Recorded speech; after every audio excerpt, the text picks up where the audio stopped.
मेरे प्यारे स्टूडेंट्स, इस सेशन में हम टाइम एंड वर्क के वो क्वेश्चंस डिस्कस करेंगे जो कि एसएससी सीजीएल मेंस 2022 में आए हैं। टाइम एंड वर्क में एक ही हमारा इंपॉर्टेंट फॉर्मूला है कि time into efficiency is equal to work.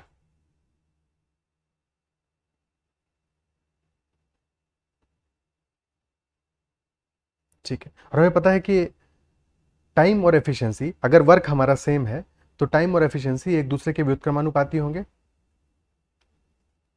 अगर वर्क हमारा सेम है तो टाइम और एफिशिएंसी एक दूसरे के व्युत्क्रमानुपाती होंगे,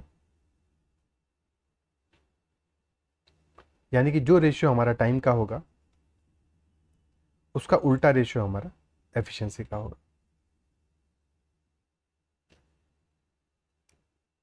जिसको काम करने में जितना समय लगेगा उसकी एफिशिएंसी उतनी कम होगी, उतना स्लो वर्कर होगा।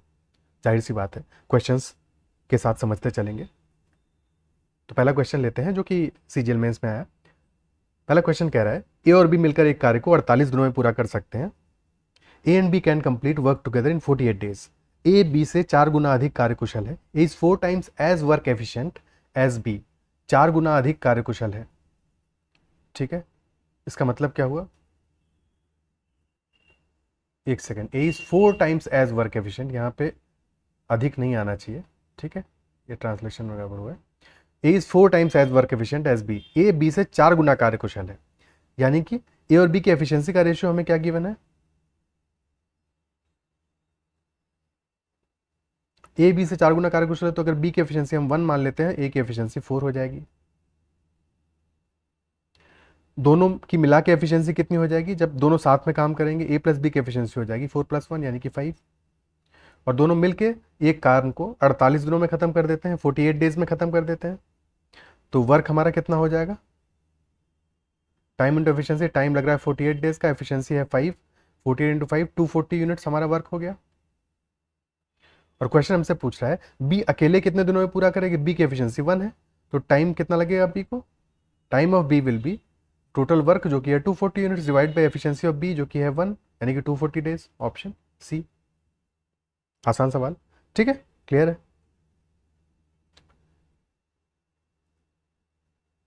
अगला क्वेश्चन देखते हैं। अगला सवाल कह रहा है पी क्यू और आर अकेले काम करके एक काम को क्रमशः 5 दिन, 10 दिन और 15 दिन में पूरा कर सकते हैं। P Q and R can finish a work in 5 days, 10 days and 15 days respectively working alone. जब वो अकेले काम करते हैं, होता क्या है, पी और क्यू पहले दिन काम करते हैं, पहले दिन पी और क्यू ही काम करते हैं, फिर अगले दिन पी और आर काम करते हैं, फिर पी और क्यू तीसरे दिन काम करते हैं, और इस तरह काम पूरा होने तक वो काम करते रहते हैं। यानी कि पहले दिन P and Q are working, then the next day P and R are working, फिर पी एंड क्यू, फिर पी एंड आर, फिर पी एंड क्यू, फिर P and R, so on. तो कितने दिनों में ये काम कंप्लीट हो जाएगा? हमें पता है कि पी कर रहा है काम को अकेले 5 दिनों में, क्यू कर रहा है 10 दिनों में, आर कर रहा है 15 दिनों में। तो टाइम की वैल्यूज हमें गिवन है, एफिशिएंसी हमें निकालनी है, तो 5, 10 और 15 का एलसीएम लेके उसको वर्क एज्यूम कर लेते हैं। ठीक है, एलसीएम इनका कितना आ जाएगा? 30 आ जाएगा। तो मान लिया कि वर्क हमारा 30 यूनिट्स है। अगर वर्क 30 यूनिट्स है और पी को 5 दिन लग रहे हैं, तो पी की एफिशिएंसी कितनी हो जाएगी? 30/5, 6 यूनिट्स। क्यू की एफिशिएंसी 30/10, 3 यूनिट्स। और आर की एफिशिएंसी 30/15 यानी कि 2 यूनिट्स। तो यहाँ से हमें एफिशिएंसी की वैल्यूज मिल गई। ठीक है, अब हमको पता है कि पहले दिन पी और क्यू काम कर रहे हैं, डे 1 पे पी और क्यू काम कर रहे हैं, तो पी और क्यू की एफिशिएंसी मिला के कितनी है? 6 + 3 9 यूनिट्स, यानी कि पहले दिन 9 यूनिट्स काम हो जाएगा। फिर दूसरे दिन पी और आर काम कर रहे हैं, पी और आर की एफिशिएंसी मिला के 6 + 2 यानी कि 8 यूनिट्स। ठीक है, तो 9 और 8 17 यूनिट्स काम तो 2 ही दिनों में हो गया। फिर थर्ड डे अगेन पी और क्यू काम करेंगे 9 यूनिट्स, 17 + 9 26 यूनिट्स काम हो चुका है। बचा कितना काम है? टोटल 30 यूनिट्स वर्क होना है, 26 यूनिट्स हो चुका है, 4 यूनिट्स वर्क बचा है। और डे 4 पे पी और आर मिलके 8 यूनिट्स काम कर सकते हैं पूरे दिन में, लेकिन बचा कितना है? सिर्फ 4 यूनिट्स वर्क तो बचा है। तो टाइम कितना लगेगा भाई? 26 यूनिट्स हो चुका है, 30 - 26 यानी कि 4 यूनिट वर्क हमारा बचा है। टाइम लगेगा चौथे दिन 4/8 डे, चौथे दिन का, यानी 1/2 हाफ डे लगेगा। ठीक है, और 3 दिन ऑलरेडी हो चुके हैं, तो टोटल नंबर ऑफ डेज हो जाएगा 3 + 1/2 यानी कि 7/2 days। Option C. क्या बात समझ में आती है?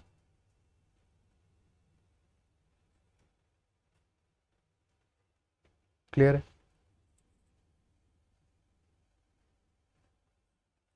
ठीक है, इफेक्टिवली अगर हम देखें तो 2 दिनों में हमारा, क्योंकि 2 दिन का साइकिल है कि नहीं, तो 2 दिनों में हमारा 2 days में 17 यूनिट्स वर्क हो रहा है, क्योंकि यहां पे तो इजी वैल्यू थी।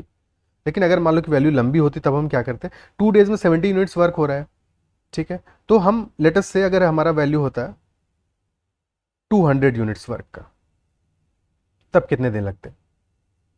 तो उस केस में हम क्या करते हैं कि 200 को 17 से डिवाइड करते हैं। कितनी बार जाएगा?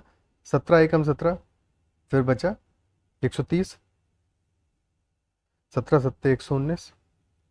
ठीक है, और फिर इसके बाद में 11 रिमाइंडर बच रहा है, यानी कि 17 टाइम्स। तो 2 दिन का ये हमें शिफ्ट करना पड़ता है, यानी 17 × 2 32 डेज, 34 डेज, सॉरी 34 डेज तो लग जाते। और 11 यूनिट्स वर्क बचा इसके बाद भी, तो उसमें कितना टाइम लगता है? 11 यूनिट्स में उसके अगले दिन कितना काम होता? 9 यूनिट्स का काम होता, क्योंकि पहले तो हमारा प्योर क्यू वर्क कर रहे हैं। इसके बाद में 2 यूनिट और वर्क बच जाता, तो 2/8 डेज और लगते, यानी 1/4 डेज लगता। और यानी टोटल नंबर ऑफ डेज कितना होता? 34 + 1 + 1/4, यानी कि इस केस में हमारा आंसर क्या होता? 35 एंड 1/4 डेज। क्लियर है? तो अगर लंबा वैल्यू होता तो फिर हमारा अप्रोच ये होना चाहिए था, ऐसे किसी भी क्वेश्चन में। लॉजिक समझ में आया होगा? नेक्स्ट क्वेश्चन करते हैं। अगला सवाल कह रहा है, प्रतिदिन 10 घंटे काम करके 6 आदमी निश्चित दिनों में एक दीवार बना सकते हैं। Working for 10 hours per day 6 men can build a wall in a certain number of days. So प्रतिदिन कितने घंटे या मिनट काम करके 12 आदमी समान दिनों में दीवार बना सकते हैं? By working for how many hours और minutes per day can 12 men build the wall in the same number of days? MDH formula लग जाएगा सीधे सीधे कि M1D1H1 is equal to M2D2H2। और हमें पता है कि पहले वाले केस में M1 हमारे हैं 6 men, डे कितने लग रहे हैं पता नहीं, डी ही मान लेते हैं। और H1 टोटल 10 आवर्स वर्क कर रहे हैं, 6 × D × 10। दूसरे वाले केस में आदमी हो गए हैं 12, उतने ही दिनों में काम करना है, और घंटे हमें निकालने हैं कितने लगेंगे। ठीक है, तो डी से डी तो कैंसिल आउट हो जाएगा, 6 दूनी 12, तो हमारा H2 आ जाएगा 10/2, यानी कि 5 आवर्स। ठीक है, हालांकि इतना करने की इसमें ज़रूरत नहीं थी, इसलिए ज़रूरत नहीं थी क्योंकि यहाँ पे ये बहुत ही आसान क्वेश्चन है। यहाँ पे देखो, हमें पता है कि पहले कह रहा है कि 10 घंटे काम कर रहे हैं 6 आदमी, तो कुछ दिनों में दीवार बना ले रहे हैं। दूसरे वाले केस में क्या है, 6 से आदमी डबल हो गए, है कि नहीं? अगर आदमी डबल हो गए हैं, उतने ही दिनों में काम करना है, तो रोज कितने घंटे काम करना होगा, वो आधा हो जाएगा। अगर आदमी हमारे डबल हो गए, 6 से 12 हो गए, तो पहले अगर 10 घंटे काम कर रहे थे तो अब उसका आधा, यानी कि 5 घंटे में हमारा काम कंप्लीट हो जाएगा। तो सीधे सीधे आंसर निकल आएगा, बात वही है। ठीक है, अगला सवाल देखते हैं। अगला क्वेश्चन कह रहा है, there are 2 inlet A and B connected to a tank. एक टैंक से 2 इनलेट पाइप ए और बी जुड़े हुए हैं। ए और बी क्रमशः 32 घंटे और 28 घंटे में टैंक को भर सकते हैं। A and B can fill the tank in 32 hours and 28 hours respectively. यदि दोनों पाइपों को ए से शुरू करके 1 घंटे के लिए बारी बारी से खोला जाता है तो टैंक कितने समय में भर जाएगा? If both the pipes are open alternately for 1 hour starting with A, then in how much time will the tank be filled? तो ये अल्टरनेट वाला कॉन्सेप्ट देखो बार बार अप्लाई हो रहा है, कई बार पूछा है। इस बार ये टैंक वाले क्वेश्चन ने पूछ लिया। यहाँ पे हमें ए और बी के केस में पता है कि ए को लग रहे हैं 32 घंटे टैंक को फिलअप करने में, बी को लग रहे हैं 28 घंटे, दोनों ही फिल कर रहे हैं। टाइम है 32 और 28, है कि नहीं? तो यहाँ पे 32 कितना है, 32 हो गया बेसिकली 4 × 8, और ये है 4 × 7। हम एलसीएम लेंगे दोनों वैल्यूज का और वर्क एज्यूम करेंगे, वो हो जाएगा 4 × 7 × 8, ये वर्क आ जाएगा। ठीक है, तो अगर 4 × 7 × 8 हमारा वर्क है, एफिशिएंसी क्या होगी भाई? टाइम का रेशियो 8:7 है कि नहीं? तो एफिशिएंसी हो जाएगी हमारी पहले वाले केस में 7, दूसरे वाले केस में 8। क्लियर है भाई? वर्क डिवाइडेड बाय टाइम, वो एफिशिएंसी आ जाएगी। एफिशिएंसी का रेशियो आ गया 7:8। वर्क हम पहले ही निकाल चुके हैं। अब क्वेश्चन हमसे कह रहा है दोनों पाइपों को ए से शुरू करके 1 घंटे के लिए बारी बारी से खोला जाता है। तो पहले ए काम करेगा, ए करेगा 7 यूनिट काम, फिर बी काम करेगा और बी करेगा 8 यूनिट काम। तो टैंक कितने समय में भर जाएगा? ओके, यानी कि 2 घंटों में कितना काम हो रहा है? 7 + 8 15 यूनिट्स का।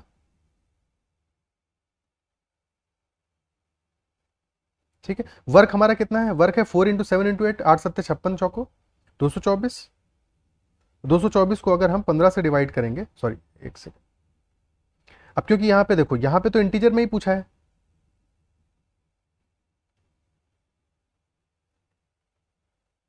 और हमें पता है कि 224 के पास 15 का स्क्वायर भी तो आता है 225, है कि नहीं? स्ट्रेट अवे निकल जाएगा उससे इंटीजर में वैल्यू हमारा। तो उतनी मेहनत करने की जरूरत क्या है? स्ट्रेट अवे ये ऑलमोस्ट 15 आएगा। ठीक है, ऑलमोस्ट मतलब 14.9 समथिंग आएगा।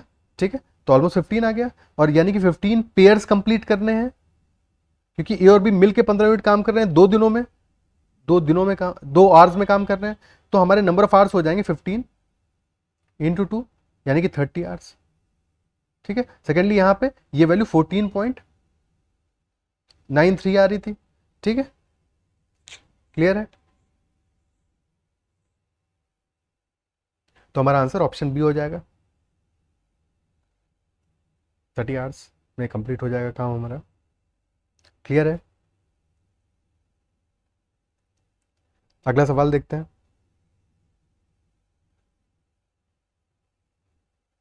अगला क्वेश्चन कह रहा है क्रमशः 2 सेंटीमीटर, 3 सेंटीमीटर और 4 सेंटीमीटर व्यास वाले 3 नल हैं हमारे पास, और उनमें बहने वाले पानी का अनुपात उनके व्यास के वर्ग के अनुपात के बराबर है। There are 3 types of diameters, 2 centimetre, 3 centimetre and 4 centimetre respectively, and the ratio of the water flowing through them is equal to the ratio of the square of their diameters.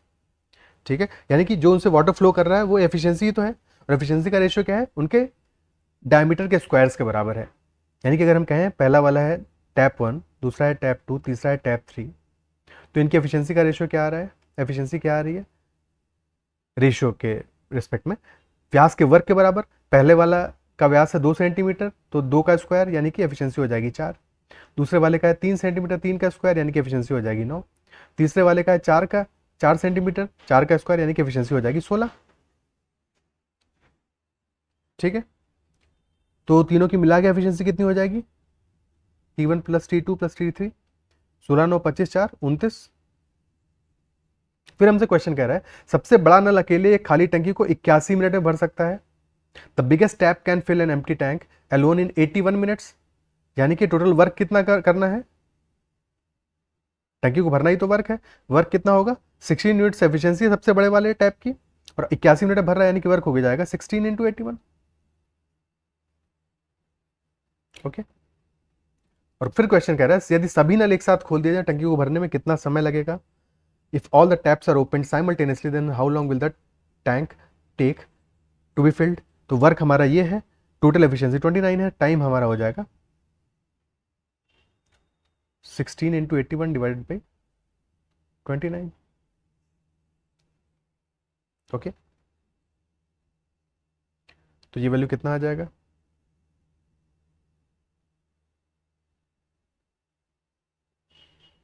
81 को हम क्या लिख सकते हैं अपने सिंप्लीफिकेशन के लिए? क्या हम इसको 58 + 23 लिख सकते हैं? बिल्कुल लिख सकते हैं, क्योंकि 58 हमारा 29 का मल्टीपल है।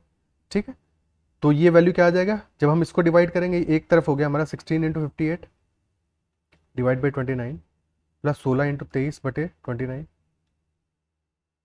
ये हो गया 29 से 2 बार जाएगा, यानी कि 32 प्लस ये कितना आएगा? 16×3 = 48 का 8, यहाँ से लगा 4, 16×2 = 32, 4 368 बटे 29। ठीक है, तो 29 से कम 29 बच जाएगा 78, तो 29×2 = 58, यानी कि 32 प्लस 12 और 78 - 58 यानी कि 20 बचेगा रिमाइंडर। ये हमारा आंसर आ जाएगा 32 + 12 यानी कि 44, 44 सही, 20/29। क्लियर है? ठीक है,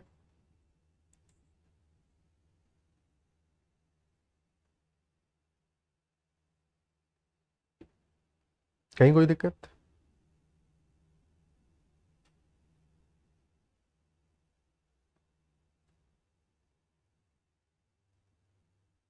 बाकी वैल्यूज एक्चुअल में इतना ज़्यादा दूर थी कि हम अगर वैसे भी डिवीजन करते, अप्रॉक्सीमेशन से भी इजीली इसको कर सकते थे अगर हम, क्योंकि वैल्यूज ऑलरेडी हमारी इतने डिस्टेंट है कि कोई अप्रॉक्सीमेशन में भी प्रॉब्लम नहीं आता। ठीक है भाई, 16 × 81/29 है। ठीक है, तो ये क्या हम लिख सकते हैं इसको, 16 × 87 - 6/29। ठीक है, 16 × 87/29 कितना आएगा, ये 48 आ जाएगा, यानी कि 48 से हमारा आंसर कम होगा। और ये जो कम होगा ये तो क्या, 16 × 6/29, बहुत ही छोटी सी वैल्यू है, 16×6 = 96/29, यानी कि अप्रॉक्सीमेटली 3-4 के आसपास आ रहा है, 44 हमारा आंसर हो जाएगा। ठीक है, थोड़ा सा अप्रॉक्सीमेशन कर लेंगे तो क्वेश्चन ज़्यादा जल्दी सॉल्व हो जाएगा। बहुत एग्जैक्ट वैल्यू की जरूरत नहीं है, क्योंकि ऑप्शन हमें गिवन है, ऑप्शन काफ़ी दूर दूर है, उनके बीच में 10-10 यूनिट का गैप है, तो ईजिली ये क्वेश्चन सॉल्व हो सकता था। इतने ही क्वेश्चन पूछे गए थे टाइम एंड वर्क के सीजीएल मेंस में। टाइम एंड वर्क बहुत ही इंपॉर्टेंट टॉपिक होता जा रहा है, क्योंकि काफ़ी रिपीटेडली क्वेश्चंस आ रहे हैं। इस बार प्री में तो हर एक सेट में 4 या 5 क्वेश्चंस पूछे गए हैं टाइम एंड वर्क में, तो टाइम एंड वर्क को बहुत ही अच्छे से प्रिपेयर करना है। हर टाइप के जो क्वेश्चंस हैं उनको बहुत ही प्रॉपर्ली प्रिपेयर करना है। टाइम एंड वर्क पे बहुत जल्दी मैं एक सीरीज़ लाने वाला हूँ, सारे के सारे टॉपिक्स पे, सारे हर टाइप के क्वेश्चंस पे। तो अगर आपने अब तक मुझे फॉलो नहीं किया है तो सब्सक्राइब कर लीजिएगा, और सेशन अगर पसंद आया हो तो उसको लाइक कीजिएगा, अपने फ्रेंड्स से भी शेयर कीजिएगा। और बाकी और भी ऐसे ही सेशंस मैंने अपलोड किए हैं और अपलोड कर रहा हूँ, मेंस के सारे क्वेश्चंस पे, फिर प्रीलिम्स के सारे क्वेश्चंस पे, और हर टॉपिक वाइज भी। पढ़ते रहिए, अपना ख्याल रखिए, दूसरों की मदद करते रहिए, और ऐसे ही पढ़ते रहेंगे तो definitely you will get through. इतना ही रखते हैं इस सेशन में, ख्याल रखिए।